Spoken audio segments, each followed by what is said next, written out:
Quando a minha filha me disse para encontrar outro lugar para morrer, que eu já não servia para nada, arrumei as malas como a mãe obediente que sempre fui. 3 dias depois, estava sentada no escritório de um advogado, descobrindo que o meu supostamente amoroso marido tinha jogado a partida de xadrez mais longa da história.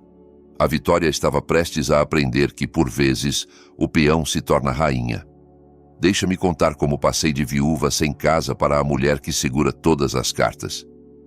Porque, querida, esta história tem mais reviravoltas do que uma fábrica de pretzels. Há 2 meses, eu era a Margarida Silva, esposa dedicada durante 43 anos e mãe de uma filha espetacularmente ingrata. Quando o Roberto morreu de um ataque cardíaco aos 71 anos, pensei que o meu mundo estava a desabar. A Vitória apareceu no meio do meu luto, como um abutre vestido com roupas de marca, murmurando sobre o quão difícil isto devia ser para mim. Mãe, não podes gerir sozinha esta casa grande, disse ela, com uma voz cheia de falsa preocupação. As escadas, a manutenção, todas aquelas memórias, não é saudável. Devia ter percebido o cálculo por trás da sua preocupação. A Vitória sempre foi a favorita do Roberto, a sua pequena princesa que nunca errava. Quando ela se casou com o banqueiro de investimentos, o Carlos, e começou a ter netos, o Roberto mimava-os a todos. Enquanto isso, eu era apenas a mulher que cozinhava, limpava e mantinha tudo a funcionar na perfeição. Após o funeral, a Vitória tornou-se cada vez mais insistente sobre a minha situação. Trazia o Carlos para jantares de família, onde me encurralavam com folhetos de imobiliárias e catálogos de residências para idosos. Mãe, estes lugares são maravilhosos. Terias pessoas da tua idade, atividades, sem responsabilidades. O que queriam dizer era, sem herança para dividir, sem uma mãe inconveniente para lidar. O golpe final veio na última terça-feira. Estava a viver no que a Vitória agora chamava de nossa casa, havia 6 semanas desde a morte do Roberto. Ainda dormia no quarto de hóspedes porque não suportava arrumar o nosso quarto. A Vitória apareceu sem aviso com o Carlos e 2 malas grandes. Mãe, tomamos uma decisão. O Carlos foi promovido e precisamos de mudar para a cidade imediatamente. Esta casa é perfeita para nós. Olhei para ela, sem compreender completamente. Mudar? Mas esta é a minha casa. A máscara da Vitória caiu por um momento, revelando o cálculo frio por baixo. Na verdade, mãe, segundo o testamento do pai, eu herdei tudo. A casa, os investimentos, tudo. Deixei-te ficar aqui por bondade, mas está na hora de encontrares o teu próprio lugar. As palavras atingiram-me como um golpe físico. Vitória, deve haver algum engano. Nenhum engano. O pai sabia que eu cuidaria melhor do seu legado do que tu jamais poderias. Tu nunca entendeste de dinheiro ou investimentos. Eras apenas a esposa, apenas a esposa. 43 anos reduzidos a essas 3 palavras. Foi então que ela deu o golpe mortal. Encontra outro lugar para morrer. Já não serves para nada. Arrumava as minhas coisas atordoada. 43 anos de casamento, encaixados em 2 malas e uma pequena caixa de fotografias. A Vitória observava da porta, verificando o relógio como se eu a estivesse a atrasar para algo importante. Há um bom complexo para idosos na Rua dos Plátanos, sugeriu, com o entusiasmo de quem recomenda um restaurante decente. Muito acessível, tenho a certeza de que tem vagas. Acessível. A minha filha estava a herdar 33 milhões de euros e sugeria que eu me mudasse para o que era essencialmente uma instituição para idosos carenciados. O Carlos carregou as minhas malas no BMW deles com a eficiência de quem despeja o lixo. Margarida, vais adorar ter a tua independência outra vez, disse, sem me olhar nos olhos. Sem preocupações com a manutenção da casa ou impostos. Sem casa, era o que ele queria dizer. Enquanto nos afastávamos, observei a minha casa, a casa do Roberto, agora a casa da Vitória, desaparecer no retrovisor. A ironia não me passou despercebida. Passei 4 décadas a transformar aquela casa num lar, a organizar as festas de aniversário da Vitória, a cuidar do Roberto durante a sua doença, a manter cada detalhe que ele valorizava. Agora, estava a ser levada para um motel econômico como uma hóspede indesejada que se prolongou demais.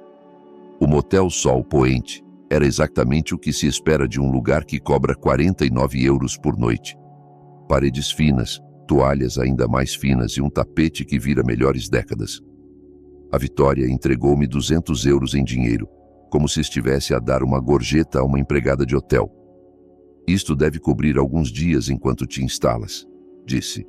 O Carlos vai transferir algum dinheiro para a tua conta assim que organizarmos os papéis do pai. Algum dinheiro. Doutor, minha própria herança. Depois de saírem, sentei-me no colchão afundado e tentei processar o que acabara de acontecer. Em 3 horas, passei de viúva em luto a idosa sem abrigo. A mulher que criei, amei e pela qual me sacrifiquei, descartou-me como uma receita médica vencida. Mas enquanto estava naquele quarto deprimente de motel, algo começou a incomodar-me. O Roberto sempre foi meticuloso com os seus assuntos, obsessivamente organizado com documentos importantes. Ele mostrara-me o testamento anos antes, explicando os seus desejos, assegurando-se de que eu entendia tudo, e eu tinha a certeza absoluta de que não era isso que dizia. O Roberto tinha sido muitas coisas. Tradicional, por vezes teimoso, ocasionalmente condescendente com questões financeiras, mas não era cruel.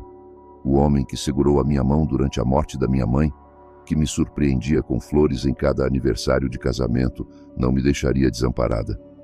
Na manhã seguinte, usei o Wi-Fi do motel para procurar o advogado do Roberto, o Henrique Ferreira, o mesmo advogado que tratou da compra da nossa casa e de vários assuntos comerciais ao longo dos anos. O escritório dele ficava no centro da cidade, a 20 minutos de autocarro, o que me custou dinheiro precioso, mas parecia necessário.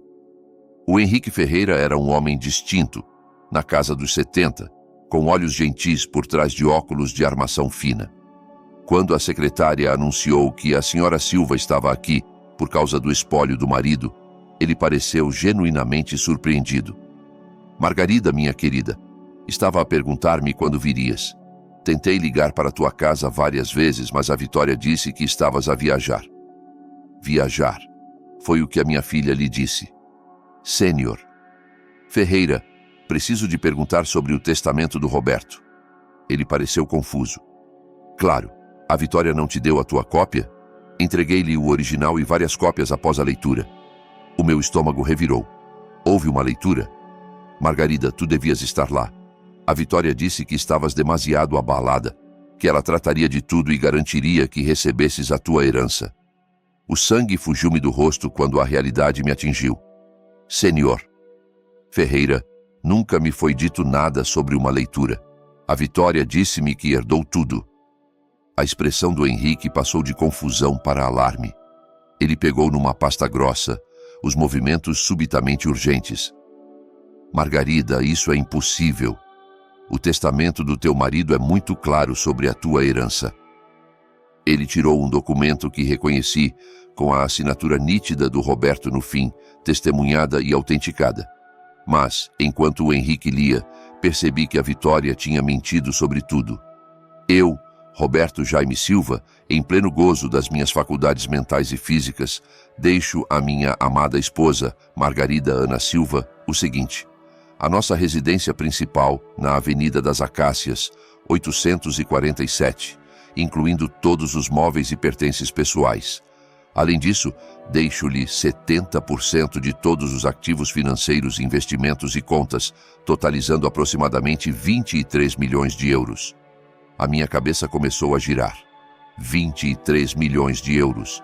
A casa. 70% de tudo. O Henrique continuou a ler, a voz tornando-se mais grave. À minha filha, Vitória Silva Costa, deixo 10 milhões de euros a serem mantidos num fundo com distribuições a começar no seu 45º aniversário, dependendo do seu tratamento para com a sua mãe após a minha morte. O Roberto sabia. De alguma forma, ele sabia exatamente o que a Vitória tentaria fazer. Senhor. Ferreira, sussurrei. A Vitória disse-me que não herdei nada. Ela mudou-se para a minha casa, deu-me 200 euros e sugeriu que encontrasse uma residência para idosos. O rosto do advogado idoso corou de raiva. Margarida, o que a Vitória fez é abuso de idosos e fraude. Ela cometeu vários crimes. Mas ela tinha documentos legais. Mostrou-me papéis. Falsificados, provavelmente, ou documentos de uma versão anterior. O teu marido atualizou o testamento 6 meses antes de morrer, especificamente porque estava preocupado com a atitude da Vitória em relação ao dinheiro e o seu senso de superioridade. A sala girava. Todas aquelas vezes em que a Vitória descartou as minhas opiniões, falou por cima de mim durante os jantares de família, revirou os olhos quando tentava contribuir para conversas sobre as suas férias caras ou os negócios do Carlos. O Roberto estava a observar, a avaliar, a tomar decisões. Há mais, Margarida. A cláusula do fundo para a Vitória diz especificamente que, se ela não te tratar com respeito e dignidade após a minha morte, os 10 milhões revertem para ti. Fiquei a olhar para ele chocada. Estás a dizer? Estou a dizer que a tua filha acabou de perder 10 milhões de euros. A herança dela agora é tua também. Não estás a herdar 23 milhões, Margarida. Estás a herdar 33 milhões de euros, mais a casa e todos os bens pessoais. A ironia era tão perfeita que quase dava para rir. A Vitória estava tão ansiosa por reclamar a sua herança que ativou a exata cláusula destinada a proteger-me da sua ganância. O que faço agora? Perguntei a voz quase instável. O Henrique sorriu e pela primeira vez desde a morte do Roberto, vi um calor genuíno dirigido a mim. Agora, minha querida, chamamos a polícia por causa da fraude e depois ligamos a Vitória e informamos-la de que está prestes a receber o choque da sua vida. Ela pode contestar isto? Com que dinheiro? Ela está prestes a descobrir que todas as contas que pensava controlar pertencem a ti. Todos os investimentos, todas as contas bancárias, todos os ativos, exceto a casa, estão congelados até a investigação das suas atividades fraudulentas. Pensei na Vitória na minha casa, provavelmente já a planear renovações, a comprar móveis novos com dinheiro que pensava ser dela. O Carlos provavelmente estava a calcular como a herança afetaria o seu portfólio de investimentos. Não faziam ideia de que, em cerca de 6 horas, o mundo deles ia colapsar. O escritório do Henrique Ferreira tornou-se o quartel-general do que ele alegremente chamou de Operação Justiça. Ele contactou a polícia, os bancos e um detetive privado. Enquanto eu me sentava na sua cadeira de couro, ainda a processar a magnitude da traição da Vitória, a detetive Rodrigues explicou, ao rever o testamento falso que a Vitória me mostrara. Os documentos falsificados são bastante sofisticados. Não foi um crime de impulso. Alguém planeou isto cuidadosamente. Achas que a Vitória teve ajuda? Perguntei. Quase certamente. Criar falsificações legais convincentes exige conhecimento específico e conexões. Vamos precisar de investigar se o Carlos ou alguém da sua rede financeira esteve envolvido. Em 2 horas, todas as contas foram congeladas. Os cartões de crédito da Vitória, ligados ao que ela pensava serem as suas novas contas de herança, foram recusados. Os serviços da casa, que ela já transferira para o seu nome, foram suspensos até a verificação de propriedade. O meu telemóvel tocou exatamente às 15h47. O nome da Vitória apareceu no ecrã. Mãe, onde estás? Há algum tipo de confusão com as contas bancárias. Estão a dizer que os ativos do pai estão congelados. Olá, Vitória. Estou no escritório do Henrique Ferreira. Lembras-te dele? O advogado do teu pai, aquele que leu o testamento verdadeiro numa sala vazia, enquanto lhe dizias que eu estava a viajar. Silêncio. Depois, mãe, não sei o que pensas que descobriste, mas descobri que és uma mentirosa e uma ladra, querida. Também descobri que o teu pai era muito mais esperto do que qualquer uma de nós imaginava. Não entendes. Eu estava a proteger-te da complexidade de gerir todo esse dinheiro. Nunca tiveste de lidar com investimentos ou... Entendo perfeitamente. falsificaste documentos legais, cometeste fraude e expulsaste a tua mãe de 67 anos da sua própria casa, porque pensaste que eu era demasiado estúpida para perceber. A voz dela tornou-se aguda, desesperada. Mãe, estás confusa. O luto tem sido avassalador e alguém está claramente a aproveitar-se do teu estado emocional. A audácia era de tirar o fôlego. Mesmo apanhada em flagrante, a Vitória tentava manipular-me. Vitória, querida, deixa-me esclarecer uma coisa para ti. Não só nunca herdaste nada, como a tua herança real, os 10 milhões que o teu pai te deixou, agora também é minha, graças a uma adorável cláusula que ele incluiu sobre me tratar com dignidade e respeito. Isso é impossível. A detetive Rodrigues está aqui mesmo se quiseres discutir a impossibilidade de acusações de fraude com ela. O telefone ficou em silêncio. Eu quase podia ouvir a mente da Vitória a correr, a calcular, a procurar uma saída. Mãe, por favor, podemos encontrar-nos algures e falar sobre isto razoavelmente? Tenho a certeza de que podemos resolver algo. Oh, vamos encontrar-nos em breve, sim. No tribunal, quando fores acusada. Não te atreverias a apresentar queixa contra a tua própria filha. Algo frio e definitivo cristalizou no meu peito. Observa-me. Desliguei e olhei para o Henrique, que sorria com aprovação. Quanto tempo até ela ser presa? A detetive Rodrigues tem provas suficientes para um mandado. Vão buscá-la esta noite. E o Carlos? Os registros financeiros dele estão a ser requisitados. Se ele participou na criação desses documentos, também enfrentará acusações. O meu telemóvel vibrou com uma mensagem da Vitória. Mãe, por favor, não faças isto. Pensa nos netos. Mostrei a mensagem à detetive Rodrigues, que sorriu sombriamente. Manipulação emocional, padrão clássico para este tipo de crime. Respondi. Estou a pensar neles. Eles merecem ver o que acontece quando se rouba a família. 20 minutos depois, o Carlos ligou. Margarida, certamente podemos resolver isto em privado. A Vitória tomou algumas decisões erradas, mas envolver a polícia parece excessivo. Carlos, ajudaste-a a falsificar esses documentos? Isso não é... Margarida, tens de entender a pressão que a Vitória estava a sofrer. Ela estava preocupada com o teu estado mental, a tua capacidade de lidar com grandes quantias de dinheiro. Então, é um sim. Não foi malicioso. Ela acreditava genuinamente que te estava a proteger. Ao expulsar-me da minha casa e dizer-me para encontrar um lugar para morrer? O Carlos ficou em silêncio. Carlos, aqui está o que vai acontecer. Vocês dois vão ser presos. Vão enfrentar acusações federais por fraude. E eu estarei na minha casa, a minha casa, a assistir a tudo isso. Margarida, por favor, sê razoável. Fui razoável durante 43 anos. Não funcionou bem para mim. A polícia prendeu a Vitória às 20h30, enquanto ela jantava no restaurante O Marisco, aparentemente a celebrar a sua herança com o Carlos e outro casal. Segundo a detetive Rodrigues, ela gritou sobre uma prisão injusta e exigiu chamar o seu advogado, que acabou por ser um amigo de golfe do Carlos e não tinha experiência com direito penal. O Carlos foi preso no seu escritório na manhã seguinte. O contabilista forense rastreou os documentos falsificados até uma empresa de impressão, que a firma do Carlos usava para criar prospectos de investimento fraudulentos. Aparentemente, o meu genro tinha um currículo criminal que a Vitória ou desconhecia ou optou por ignorar. Passei a minha primeira noite de volta à minha casa em 43 anos, dormindo no quarto principal.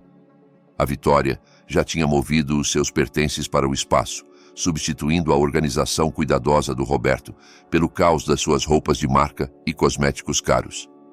Empacotei tudo em sacos de lixo e deixei-os no alpendre da frente, que ela os recolha quando sair sob fiança. A casa parecia diferente agora, não porque o Roberto se tinha ido, mas porque eu finalmente a via como minha. Durante décadas mantive-a como um santuário para o Roberto, desenhada segundo as suas preferências, as suas necessidades, a sua visão de como devíamos viver. Agora, olhando à minha volta com olhos claros, percebi o quão pouco de mim estava refletido nestas divisões. Isso estava prestes a mudar. O Henrique ligou por volta do meio-dia com atualizações. A fiança da Vitória foi fixada em 50 mil euros. Como todas as contas dela estão congeladas, ela terá de encontrar outra pessoa para cobrir. E o Carlos? 200 milhões de euros. Aparentemente, o juiz não ficou impressionado com o seu historial de crimes financeiros. Quem diria que o meu genro estava sob investigação por fraude de valores mobiliários? Eu certamente não sabia. Mas, por outro lado, sempre fui excluída das discussões financeiras familiares. A Vitória e o Carlos sempre me falaram como se eu fosse uma criança quando se tratava de dinheiro, simplificando conceitos que presumiam que eu não entendia. Estavam prestes a aprender o quanto eu realmente entendia. Henrique, quero fazer algumas mudanças na casa. A Vitória tinha empreiteiros alinhados para renovações. Gostaria de prosseguir com alguns desses planos, mas com a minha própria visão. Excelente ideia. É a tua casa agora, Margarida. Faz o que te fizer feliz. O que me fazia feliz, percebi, era a ideia de desfazer todas as suposições que a Vitória fez sobre a minha herança. Ela planeava demolir a cozinha, substituir os pisos de madeira e transformar o escritório do Roberto numa adega. Eu ia transformar o escritório num estúdio de arte e os planos da adega numa biblioteca. O meu telemóvel tocou. Número desconhecido. Senhora Silva, aqui é a Joana Costa do Canal 7. Entendemos que é vítima de um caso significativo de fraude contra idosos envolvendo a sua filha. Estaria disposta a partilhar a sua história? A notícia estava a espalhar-se. Numa cidade deste tamanho, a prisão de um proeminente banqueiro de investimentos e da sua esposa, por defraudarem a sogra idosa, era notícia. Senhora Costa, agradeço o interesse, mas ainda não estou pronta para fazer declarações públicas. Entendo que isto deve ser difícil, mas a sua história pode ajudar outros idosos a reconhecerem sinais de abuso financeiro familiar. Ela tinha razão. Quantas outras mulheres da minha idade estavam a ser manipuladas por filhos adultos que as viam como obstáculos inconvenientes à herança? Se decidir contar a minha história, terei controle sobre como ela é apresentada? Absolutamente. Podemos organizar uma entrevista onde terás aprovação sobre a edição final. Pensei na Vitória, provavelmente numa cela de prisão agora, ainda acreditando que isto era tudo um mal-entendido que ela poderia resolver com charme. Senhora Costa, entro em contato consigo. Talvez tenha uma história e tanto para contar. Após desligar, servi-me de um copo do vinho caro que o Carlos nos enviara no Natal. Vinho que agora bebia na minha própria casa, comprado com o meu próprio dinheiro, enquanto ponderava se deveria humilhar publicamente a minha filha na televisão. A vida tinha certamente tomado um rumo interessante. A campainha tocou às 7 da manhã, em ponto. Pela janela, podia ver a Vitória no meu alpendre, vestindo a roupa do dia anterior e parecendo ter envelhecido 5 anos numa noite. Ela conseguira pagar a fiança de alguma forma. Abri a porta, mas não a convidei a entrar. Mãe, por favor, precisamos de falar. Falamos ontem. Disseste-me para encontrar um lugar para morrer. Encontrei um lugar para viver, em vez disso. Os olhos da Vitória estavam vermelhos. A sua compostura perfeita, completamente desfeita. Cometi erros. Erros terríveis. Mas ainda sou tua filha. És? Porque as filhas não costumam falsificar documentos legais para roubar a herança das suas mães. Não estava a roubar. Eu estava... Ela parou, claramente a lutar para encontrar palavras que não soassem criminosas. Estavas o quê, Vitória?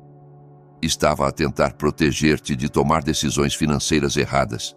Nunca geriste grandes quantias de dinheiro. Mesmo agora, mesmo após ser presa por fraude, ela não conseguia admitir a verdade. Na mente da Vitória, ela ainda era a vítima das minhas expectativas irracionais. Vitória, deixa-me partilhar algo que o teu pai me disse 6 meses antes de morrer. Ele disse que estava preocupado com o teu senso de superioridade, a tua atitude em relação ao dinheiro e como tratavas as pessoas que consideravas inferiores a ti. O rosto dela ficou pálido. O pai nunca disse isso. Disse que tu lhe lembravas a irmã dele, a Eleonora. Bonita, encantadora e completamente incapaz de pensar em alguém além de ti mesma. Ele disse-me que estava a mudar o testamento especificamente porque tinha medo do que farias comigo se tivesses controlo. Isso é mentira. Tirei o telemóvel e mostrei-lhe uma gravação de voz. Na verdade, não é. O teu pai gravou uma mensagem em vídeo explicando a sua decisão, para ser reproduzida se alguma vez contestasses o testamento ou me tratasses mal após a sua morte. A Vitória olhou para o telemóvel como se fosse uma cobra venenosa. Ele sabia, querida. Ele sabia exatamente quem eras por baixo de todo esse charme. A única coisa que ele não previu foi até onde irias. Toca-o, sussurrou ela. Toquei no ecrã e a voz do Roberto encheu o ar da manhã. Clara, medida e absolutamente devastadora. Se estás a ouvir isto, Vitória, significa que os meus receios sobre o teu caráter estavam justificados. Esperava estar errado. Esperava que a minha filha tivesse mais integridade do que eu suspeitava. Mas, se a Margarida está a reproduzir esta gravação, significa que me provaste certo da pior forma possível. A Vitória afundou-se nos degraus do alpendre, enquanto a voz do Roberto continuava. Passei 43 anos a ver a tua mãe sacrificar os seus sonhos, as suas ambições, a sua independência para cuidar da nossa família. Ela trabalhou em empregos a tempo parcial para ajudar a pagar a tua universidade enquanto eu construía o meu negócio. Adiou a sua educação, desistiu de oportunidades de carreira e dedicou-se a ser a esposa e mãe que achava que precisávamos. A gravação continuou por mais 3 minutos, cada palavra cuidadosamente escolhida, cada frase como um bisturi a cortar as justificativas e auto-enganos da Vitória. Quando ouvires isto, terás descoberto que tratar mal a tua mãe te custou tudo. Espero que tenha valido a pena. Quando terminou, a Vitória chorava. Não as lágrimas bonitas que usava para manipular pessoas desde criança, mas soluços feios e partidos. Ele odiava-me, sussurrou. Não, Vitória. Ele amava-te o suficiente para esperar que provasses que ele estava errado. Tu escolheste provar que ele estava certo. Ela olhou para mim com rímel a escorrer pelas bochechas. O que acontece agora? Agora enfrentas as consequências das tuas escolhas. As acusações de fraude, a investigação, a humilhação pública quando esta história chegar às notícias. As notícias? O Canal 7 quer entrevistar-me sobre abuso financeiro de idosos. Estou a pensar dizer que sim. O rosto da Vitória desmoronou completamente. Mãe, por favor, pensa no que isto fará aos netos, a carreira do Carlos, a nossa família inteira. Estou a pensar nisso. Estou a pensar em como não consideraste nenhuma dessas coisas quando decidiste cometer vários crimes. Ela levantou-se lentamente, parecendo mais velha e derrotada do que nunca a vira. Sei que não vais acreditar nisto, mas nunca quis que as coisas chegassem tão longe. Só queria o dinheiro, queria a segurança, o estatuto. Queria nunca mais ter de me preocupar com nada. Pela primeira vez desde que este pesadelo começou, a Vitória estava a dizer a verdade. Acredito em ti, querida, mas querer algo não justifica destruir pessoas para o conseguir. Ela assentiu, as lágrimas ainda a correr. O que posso fazer para consertar isto? Podes começar por admitir que o que fizeste foi errado. Não mal orientado, não protector, não complicado. Errado. Foi errado. Foi completamente, imperdoavelmente errado. E depois podes enfrentar as consequências que vierem com alguma dignidade, em vez de tentar manipular o teu caminho para fora delas. A Vitória olhou para mim por um longo momento, vendo, talvez pela primeira vez, não a mãe permissiva que sempre conheceu, mas a mulher que a tinha superado completamente. Eu mereci isto, não foi? Sim, Vitória. Mereceste absolutamente. 3 dias após a confissão da Vitória no alpendre, a mãe do Carlos apareceu à minha porta. A Eleonora Costa era tudo o que eu esperava.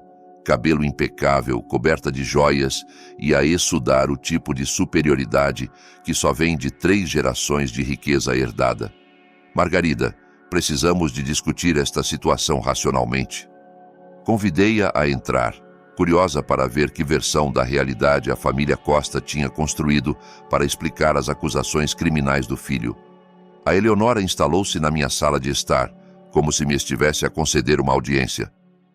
O Carlos fez algumas escolhas erradas, obviamente, mas processá-lo parece um pouco vingativo, não achas? Vingativo? O teu filho ajudou a roubar a minha herança e expulsou-me da minha própria casa. O Carlos estava a seguir as orientações da Vitória. Ele não compreendia a situação completa. A mulher estava realmente a tentar culpar a minha filha pelo comportamento criminoso do filho. Tive de admirar a audácia. Senhora Costa, o Carlos criou documentos legais falsificados. Isso não é seguir as orientações de alguém.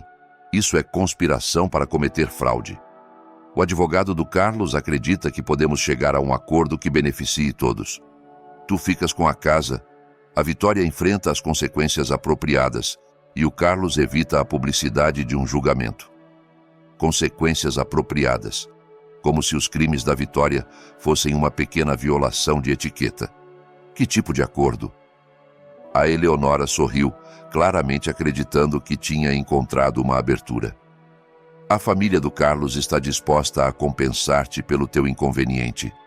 Digamos 2 milhões de euros em troca de retirares as acusações contra o Carlos. 2 milhões de euros para perdoar o homem que ajudou a roubar-me 33 milhões. Senhora Costa, o teu filho participou num esquema que me custou tudo o que possuía. Achas que 2 milhões cobrem isso? Margarida, ser realista. O Carlos tem uma carreira, filhos, uma reputação a manter.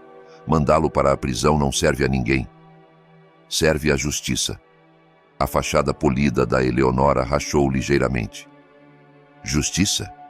Estás a destruir várias famílias por dinheiro que nunca terias sabido gerir de qualquer forma. Lá estava. A mesma atitude condescendente que envenenara a minha relação com a Vitória. No mundo deles, eu era apenas a empregada que se tinha tornado insolente. Senhora Costa, acho que terminamos aqui. Margarida reconsidera. 5 milhões. Oferta final. 5 milhões de euros para deixar o Carlos sair livre.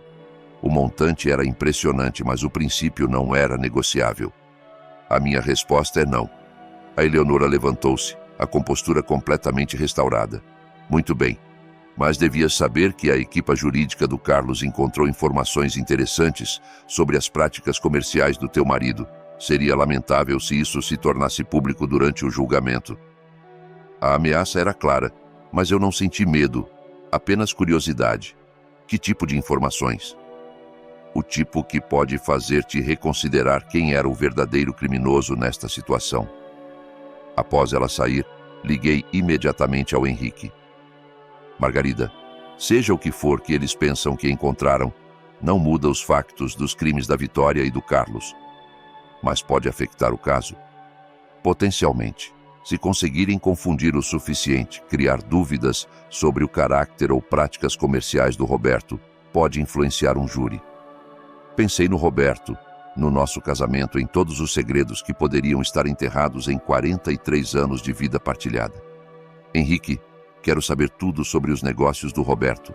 Cada negócio, cada parceria, cada potencial irregularidade. Margarida, tens a certeza?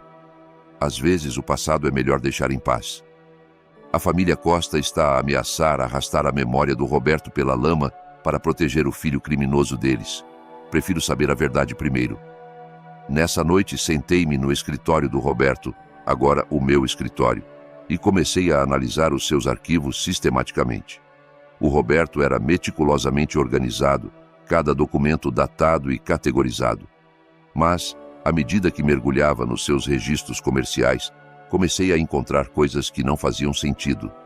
Pagamentos a empresas de fachada, honorários de consultoria que pareciam excessivos, parcerias com firmas que pareciam existir apenas no papel. À meia-noite, descobri algo que mudou tudo o que pensava saber sobre o meu marido. A investigadora privada recomendada pelo Henrique, a Carla Shen, era uma mulher perspicaz, especializada em crimes financeiros. Ela passou 6 horas no escritório do Roberto, a fotografar documentos e a construir o que chamou de o verdadeiro retrato do império comercial do meu marido. Senhora Silva, o seu marido geria uma operação sofisticada de branqueamento de capitais através da sua empresa de consultoria. Estamos a falar de milhões de euros em transações ilegais ao longo da última década. A revelação atingiu-me como um golpe físico. Isso é impossível. O Roberto era o homem mais honesto que conheci. Lamento, mas as provas são esmagadoras. Ele estava a lavar dinheiro para famílias do crime organizado, usando o seu negócio legítimo como fachada. Olhei para os documentos espalhados pela secretária do Roberto. Facturas por serviços nunca prestados, contratos de consultoria com empresas que não existiam, cronogramas de pagamento que correspondiam a atividades criminosas conhecidas. Há quanto tempo isto estava a acontecer? Com base nestes registros, pelo menos 12 anos, provavelmente mais. 12 anos. Enquanto eu planeava jantares e participava em galas de caridade, o meu marido facilitava empresas criminosas. Senhora Silva, há mais. Os 10 milhões de euros que o Roberto deixou à Vitória? Esse dinheiro veio diretamente de fundos branqueados.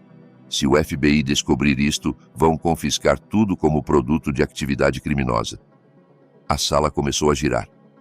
Tudo? A casa, os investimentos, tudo? A menos que o quê? A Carla parecia desconfortável.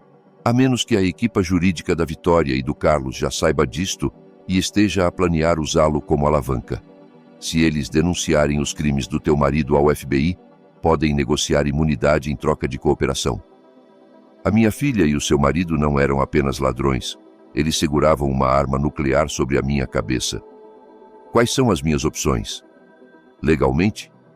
Podes contactar o FBI tu mesma, apresentar-te voluntariamente e esperar clemência. Perderias a maior parte do dinheiro, mas talvez conseguisses manter a casa.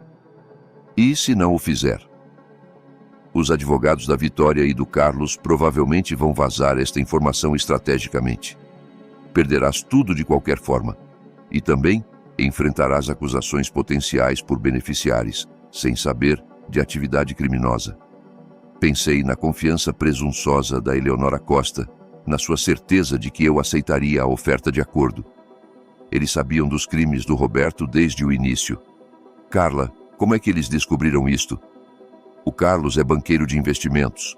Ele teria reconhecido os padrões nos registros financeiros do teu marido. A questão é, o que planeiam fazer com esta informação? O meu telemóvel tocou, o número da Vitória. Mãe, precisamos de nos encontrar esta noite. Há coisas que precisas de saber sobre o pai que mudam tudo. Eu já sei, Vitória. Silêncio. Depois, sabes o quê?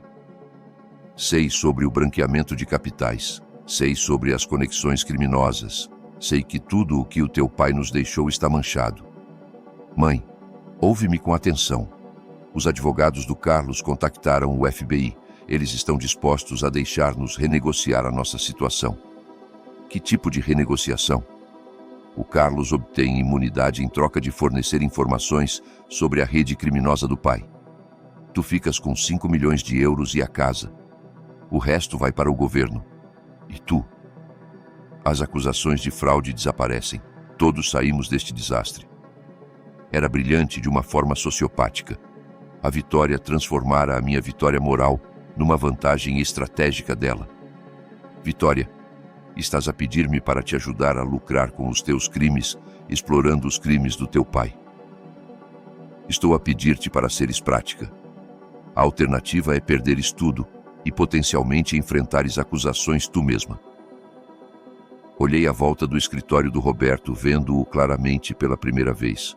O mobiliário caro, os livros raros, a coleção de arte, tudo comprado com dinheiro sujo. Preciso de tempo para pensar. Mãe, a reunião com o FBI é amanhã de manhã. O advogado do Carlos precisa de uma resposta esta noite. Após desligar, sentei-me na escuridão do escritório do Roberto, rodeada pela evidência da sua vida dupla. 43 anos de casamento com um estranho. Uma filha que herdara mais do que dinheiro do pai. Herdara o seu talento para a manipulação. Mas ela cometera um erro crucial. Subestimara quem eu era quando estava com as costas contra a parede. Peguei no telemóvel e liguei a Carla Chen. Carla, quão rápido podes arranjar-me uma reunião com o FBI? Tenho uma história para contar e acho que eles vão achá-la muito interessante. A agente do FBI, Sarah Martinez, parecia exatamente o que uma agência de casting escolheria para uma investigadora federal. Séria, inteligente e completamente imune a charme. Sentou-se à minha frente na sala de conferências do Henrique, gravando a nossa conversa e tomando notas com precisão mecânica.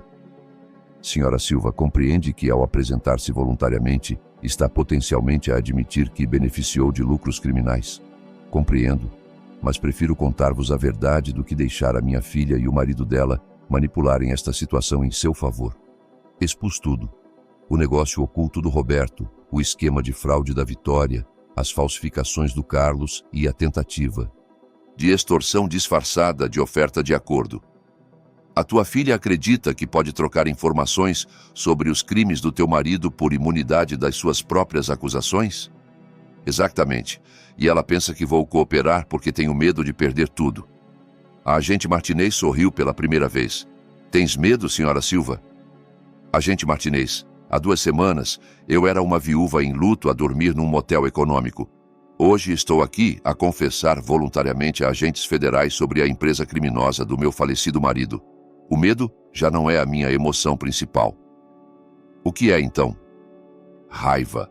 Raiva pura e cristalizada por ser manipulada por pessoas que subestimaram a minha inteligência durante décadas. O sorriso da agente Martinez alargou-se. Senhora Silva, estarias disposta a usar um microfone? 3 horas depois, estava sentada na minha sala de estar, com um dispositivo de gravação colado ao peito, à espera que a Vitória e o Carlos chegassem para o que pensavam ser uma reunião de rendição. Eles bateram a porta exatamente às 20 horas, ambos vestidos como se fossem a um jantar de negócios. O Carlos carregava uma pasta que provavelmente continha acordos de imunidade e papéis de acordo.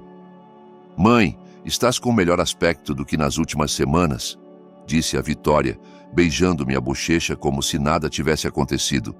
Sinto-me melhor. A clareza tem esse efeito. O Carlos abriu a pasta com a eficiência de quem já conduzira negociações semelhantes antes. Margarida, os nossos advogados estruturaram isto de forma muito favorável para ti. Mantens a casa, 5 milhões em ativos limpos e imunidade total de quaisquer acusações relacionadas com as atividades do Roberto. Ativos limpos é uma frase interessante. A Vitória lançou ao Carlos um olhar de aviso. Mãe, o importante é que estamos todos protegidos. O passado fica enterrado e todos seguimos em frente. E os 33 milhões que o Roberto realmente me deixou? Mãe, esse dinheiro está manchado. Não pode ser separado das atividades criminosas do pai. Aceitar 5 milhões é o melhor resultado possível. E vocês dois, o que ganham com este acordo? O Carlos inclinou-se para a frente, a confiança a regressar. Podemos deixar este mal-entendido infeliz para trás. As acusações da Vitória desaparecem, a minha reputação permanece intacta e a nossa família pode curar-se. Mal-entendido. Ele ainda chamava fraude criminosa de mal-entendido. Carlos, ajuda-me a entender uma coisa. Quando descobriste as atividades criminosas do Roberto? O que queres dizer? Quero dizer, sabias do branqueamento de capitais quando casaste com a Vitória? Ou descobriste recentemente quando planeavam roubar a minha herança? O Carlos e a Vitória trocaram olhares. Margarida, não acho que isso seja relevante para a nossa discussão atual. Na verdade, acho que é muito relevante. Porque se sabias dos crimes do Roberto e não disseste nada, isso faz de ti um cúmplice depois do facto. E se só os descobriste enquanto cometias os teus próprios crimes, isso faz de ti incrivelmente azarado. A compostura da Vitória começou a rachar. Mãe, o que estás a insinuar? Estou a insinuar que vocês dois planeavam isto há meses, talvez anos. O testamento falsificado, a descoberta do branqueamento de capitais, até as conexões do Carlos com falsificadores de documentos, nada disto foi espontâneo. Isso é ridículo. É? A agente Martinez acha bastante plausível. A cor fugiu dos rostos de ambos. Agente Martinez? Sussurrou o Carlos. FBI. Ela está muito interessada na minha história sobre abuso sistemático de idosos, fraude e tentativa de extorsão, particularmente a parte em que tentaram chantagear-me com os crimes do meu falecido marido. O Carlos levantou-se abruptamente, alcançando a pasta. Margarida, esta conversa terminou. Na verdade, Carlos, acho que está apenas a começar. A agente Martinez e 2 outros agentes federais entraram na minha sala de estar enquanto a Vitória e o Carlos ficaram paralisados. A pasta que o Carlos tentava alcançar foi confiscada imediatamente juntamente com os telemóveis de ambos. Vitória Silva Costa e Carlos Costa estão presos por conspiração para cometer fraude, abuso de idosos e tentativa de extorsão de uma testemunha federal. A Vitória virou-se para mim com uma expressão de traição absoluta. Mãe, como pudeste fazer isto à tua própria família? Da mesma forma que tu pudeste falsificar documentos legais e roubar a minha herança querida, excepto que o meu caminho é legal. Enquanto os agentes os algemavam, o Carlos tentou um último movimento desesperado. Margarida, não entendes o que fizeste. Há pessoas ligadas ao negócio do Roberto que não vão apreciar a atenção federal. Puseste-te em perigo. A agente Martinez fez uma pausa na leitura dos seus direitos. Sênior Costa, está a ameaçar uma testemunha federal? Estou a avisá-la sobre a realidade da sua situação. A realidade, disse a agente Martinez, é que acabou de adicionar intimidação de testemunha às suas acusações.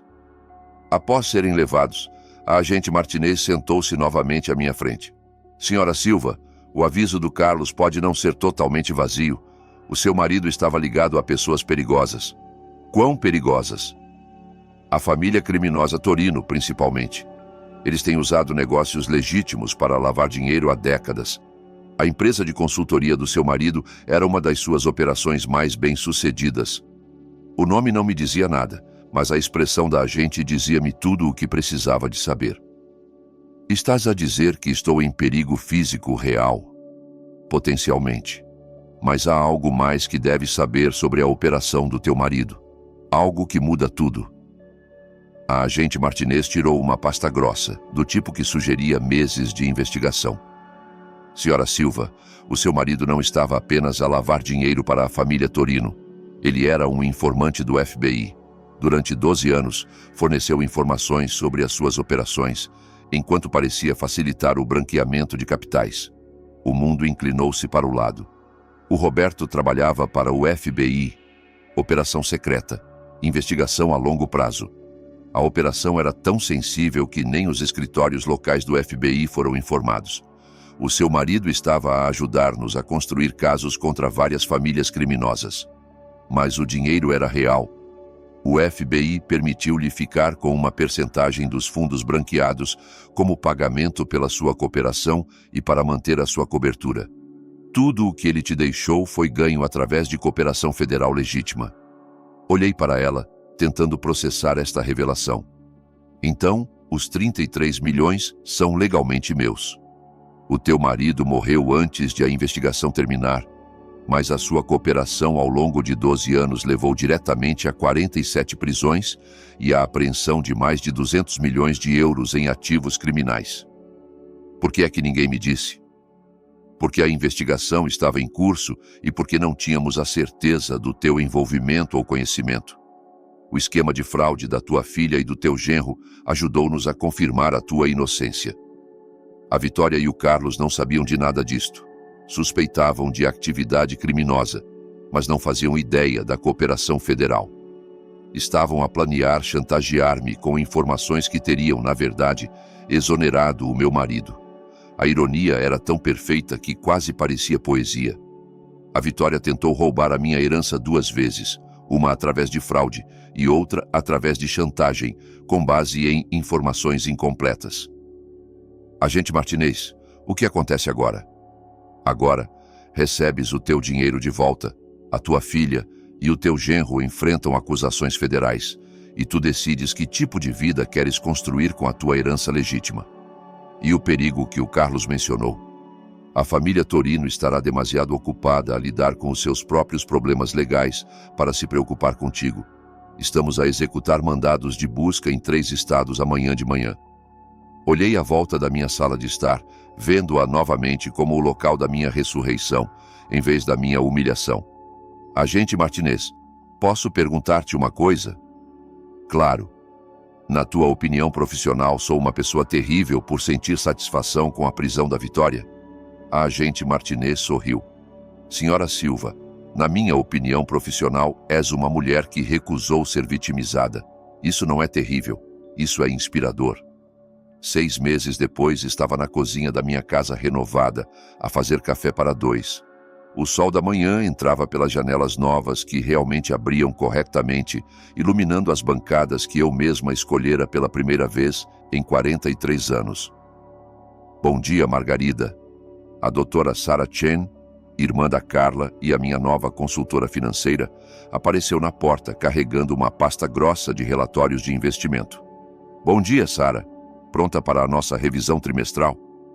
Os últimos 6 meses foram um turbilhão de processos judiciais, entrevistas na mídia e transformação pessoal. A Vitória e o Carlos estavam a cumprir penas federais de 18 meses cada. A cobertura noticiosa dos seus crimes tornara-me uma espécie de celebridade nos círculos de defesa de idosos. O teu portfólio está a ter um desempenho excelente, disse a Sarah, sentando-se à minha nova mesa de pequeno almoço. A Fundação de Caridade está totalmente operacional e o Fundo de Bolsas já selecionou os primeiros beneficiários. A Fundação Margarida Silva para a Proteção de Idosos tornara-se o meu foco principal. Usando 15 milhões de euros da minha herança, estávamos a financiar assistência jurídica para idosos que enfrentavam abuso financeiro familiar e a apoiar mudanças legislativas para fortalecer as leis de proteção de idosos. Alguma notícia sobre o documentário? A Netflix confirmou o acordo de produção. Querem começar a filmar no próximo mês. A minha história capturara a atenção da mídia muito além da cobertura noticiosa inicial. A Vingança de uma Mãe, uma história de crime portuguesa, estava a ser desenvolvida como uma série limitada, com os lucros a irem para organizações de defesa de idosos. E a Vitória? A expressão da Sarah tornou-se cautelosa. Ela escreveu novamente. O advogado dela diz que quer pedir desculpas e perdão. A Vitória escrevera-me 17 cartas da prisão federal. Li as primeiras, que variavam de autojustificação a desespero, antes de decidir parar de as abrir. Algumas relações, uma vez quebradas, não podem ser reparadas com palavras. Sarah, a minha posição sobre isso mudou? Não. Segundo as nossas conversas anteriores, mas as pessoas evoluem, Margarida. Até as pessoas que fizeram escolhas terríveis. Pensei na mulher que era há 6 meses, em luto, dependente, disposta a aceitar quaisquer migalhas de dignidade que a minha família me oferecesse. Essa mulher poderia ter sentido a obrigação de perdoar a Vitória, de reconstruir uma relação baseada na culpa e na tradição. Mas essa mulher já não existia.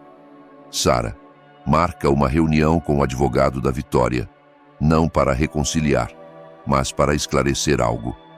Que tipo de coisa? Quero que a Vitória entenda que as suas ações tiveram consequências além da punição legal. Quero que ela saiba que destruiu a nossa relação permanentemente e que os filhos dela crescerão sabendo por que a mãe foi para a prisão. Isso parece duro. Bom, é suposto ser duro. A Vitória fez escolhas adultas que magoaram pessoas que ela deveria amar. Ela não pode escapar às consequências emocionais só porque escreveu algumas cartas da prisão. A Sarah fez anotações na sua pasta de couro. E os netos? A Vitória pediu visitas supervisionadas com eles. A minha relação com os filhos da Vitória será baseada nas escolhas deles quando forem adultos, não nos esforços de reabilitação da mãe. A campainha tocou. Pela janela, podia ver um caminhão de entregas com um pacote grande. Devem ser os móveis novos para o estúdio, disse a Sarah. O estúdio de arte fora o meu projeto de renovação favorito. O antigo escritório do Roberto era agora um espaço luminoso e arejado, onde eu estava a redescobrir o meu amor pela pintura, algo que abandonara quando me casei e assumi o papel de esposa e mãe de apoio. Margarida, posso perguntar-te algo pessoal? Claro. Alguma vez te arrependes de como tudo isto se desenrolou? As penas de prisão, a atenção da mídia, o afastamento familiar permanente? Considerei a pergunta enquanto assinava a entrega. Há 6 meses, eu era invisível, uma viúva sem dinheiro, sem casa e sem perspectivas. Hoje, era uma milionária filantropa com uma fundação, um acordo para um documentário e um propósito que ia muito além da minha própria sobrevivência. Sara, a minha filha, tentou roubar tudo o que eu possuía e deixar-me sem casa. O meu genro criou documentos falsificados e ameaçou-me com chantagem. Eles mostraram-me exatamente quem eram quando pensaram que eu não tinha poder para os parar. Mas ainda são família? Não, são apenas ADN. Família são as pessoas que te protegem quando estás vulnerável, não as pessoas que exploram a tua vulnerabilidade para lucrar.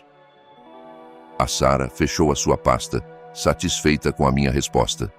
Além disso, acrescentei: olha no que me tornei quando parei de permitir que definissem o meu valor. Após a Sara sair, caminhei pela minha casa, realmente minha agora, decorada segundo o meu gosto, organizada segundo as minhas prioridades. No estúdio de arte, destapei a minha última pintura, um autorretrato de uma mulher de pé à luz do sol, o rosto voltado para o futuro. A mulher na pintura não se parecia em nada com a viúva em luto que empacotara a sua vida em 2 malas há 6 meses. Esta mulher parecia poderosa, independente, destemida. Parecia alguém que aprendera que a melhor vingança não é acertar contas. É tornar-se tudo o que os teus inimigos nunca pensaram que podia ser. Lá fora, o sol estava a pôr-se atrás das árvores que eu mesma plantara, em solo que me pertencia, numa propriedade que defendera com inteligência e coragem, em vez de herdar por casamento ou nascimento. Amanhã, continuaria a construir a vida que escolhi, em vez da vida que outros planearam para mim.